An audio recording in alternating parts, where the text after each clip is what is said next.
Welcome, welcome, welcome. I am Pastor Todd Summer. I pastor at Faith and Victory Church in Auburn, Washington, and I'm reading the Bible every single day of the year. Thanks so much for joining me. Let's get to it. Today we have a little bit of Mark, a little bit of 2 Samuel, and a little bit of Daniel. Again, Jesus called the crowd to him and said, "Listen to me, everyone, and understand this. Nothing outside a person can defile them by going into them. Rather, it is what that comes out of a person that defiles him." After he had left the crowd and entered the house, his disciples asked about the parable. "Are you so dull?" he asked. "Don't you see that nothing that enters a person from the outside can defile him?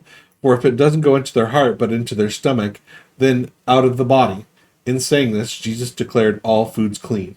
He went on, "What comes out of a person is what defiles them. For it is within, out of a person's heart, that evil comes: sexual immorality, theft, murder, adultery, greed, malice, deceit, lewdness, envy, slander, arrogance, and folly. All these evils come from inside and defiles a person."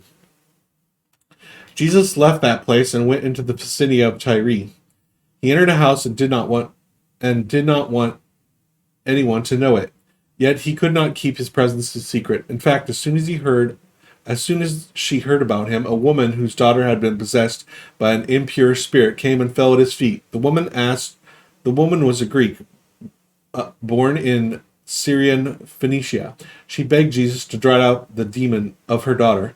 "First let the children eat all they want," he told her, "for it is not right to take the children's bread and toss it to the dogs." "Lord," she replied, "even the dogs under the table eat the children's crumbs." Then he told her, "For such a reply you may go. The demon has left your daughter." She went home and found her child lying on her bed, and the demon was gone. Jesus heals a deaf and mute man. Then Jesus left the vicinity of Tyre and went through Sidon, down to the Sea of Galilee and into the region of Decapolis. There, some people brought to him a man who was deaf and could hardly talk. They begged Jesus to place his hand on him. After he took him aside, away from the crowd, Jesus put his fingers into the man's ears.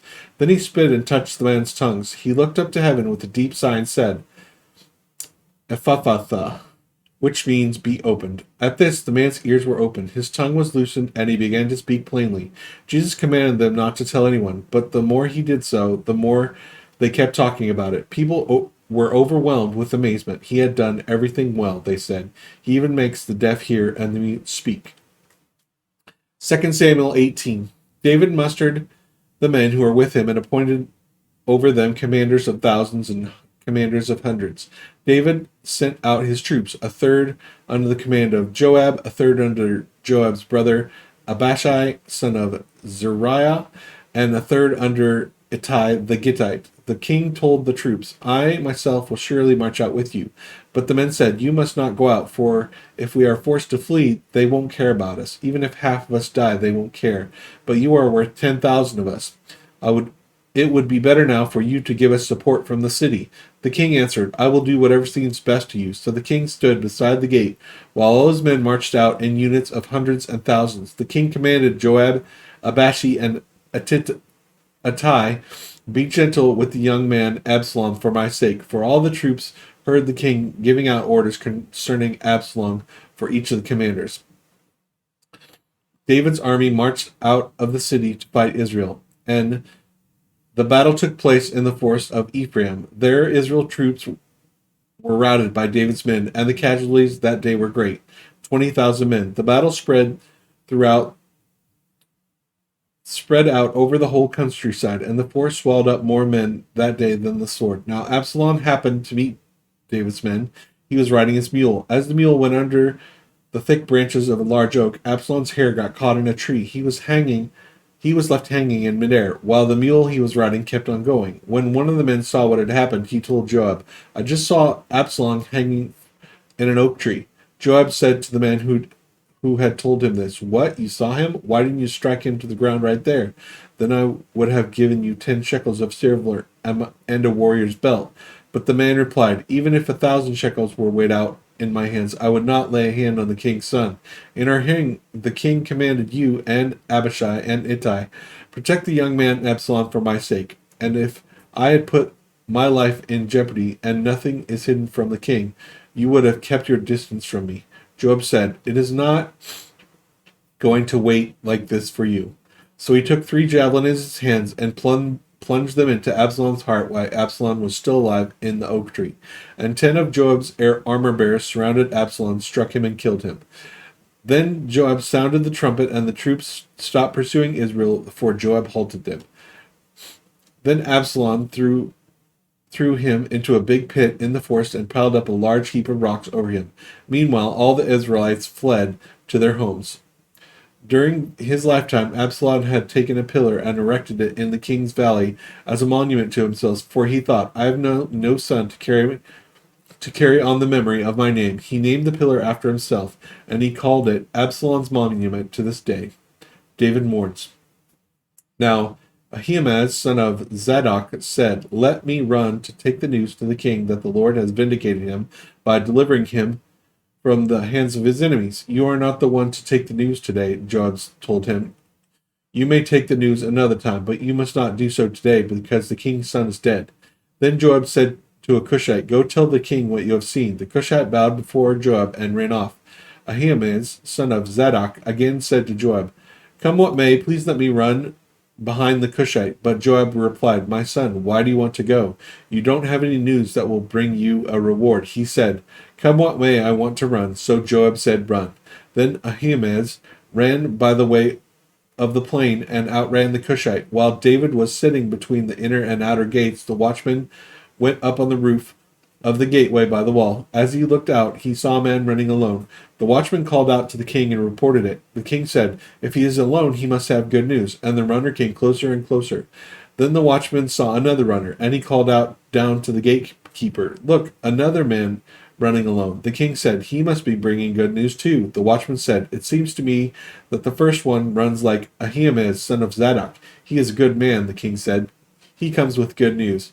Then Ahimaaz called out to the king. All is well. He bowed down before the king, with his face to the ground, and said, Praise be the Lord your God. He has delivered me up to those who lifted their hands against my lord the king. The king answered, Is the young man Absalom safe?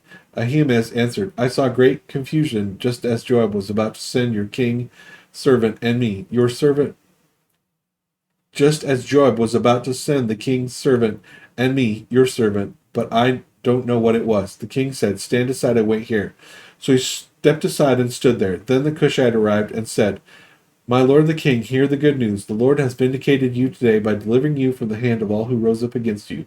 The king asked the Cushite, Is the young man Absalom safe? The Cushite replied, May the enemies of my lord king and all who rise up to harm you be like the young man. The king was shaken. He went to the room over the gateway and wept. As he went, he said, Oh, my son Absalom, my son Absalom, if only I had died instead of you. Oh, Absalom, my son, my son. Daniel 11:21 through 45. He will be succeeded by a contemptible person who has not been given the honor of royalty. He will invade the kingdom when its people feel secure. He will seize it through intrigue. Then an overwhelming army will be swept away before him. Both it and the prince of the covenant will be destroyed. After coming to an agreement with him, he will act deceitfully, and with only a few people he will raise to power. When the richest provinces feel secure, he will invade them, and will achieve what neither his fathers nor his forefathers did. He will distribute plunder, loot, and wealth among his followers. He will plot the overthrow of fortresses, but only for a time. With a large army, he will stir up his strength and courage against the king of the south. The king of the south will wage war with a very large and very powerful army, but he will not be able to stand because of the plots devised against him. Those who eat from the king's provisions will try to destroy him. His army will be swept away. Many will fall in battle. The two kings, with their hearts bent on evil, will sit at the table and lie to each other, but to no avail, because an end will still come at the appointed time. The king of the north will return to his own country with great wealth, but his heart will be set against the holy covenant. He will take action against it and then return to his own country. At the appointed time, he will invade the south again, but this time the outcome will be different from what it was before. The ships of the western coastlines will oppose him, and he will lose heart. Then he will turn back and vent his fury against the holy covenant. He will return and show favor to those who forsake the holy covenant. His armed forces will rise up to desecrate the temple fortress and will abolish the daily sacrifice. Then they will set up an abomination that causes desolation. With flattery he will corrupt those who have violated the covenant, but the people who know their God will firmly resist him. Those who are wise will instruct many, though, though for a time they will fall by the sword or be burned or captured or plundered.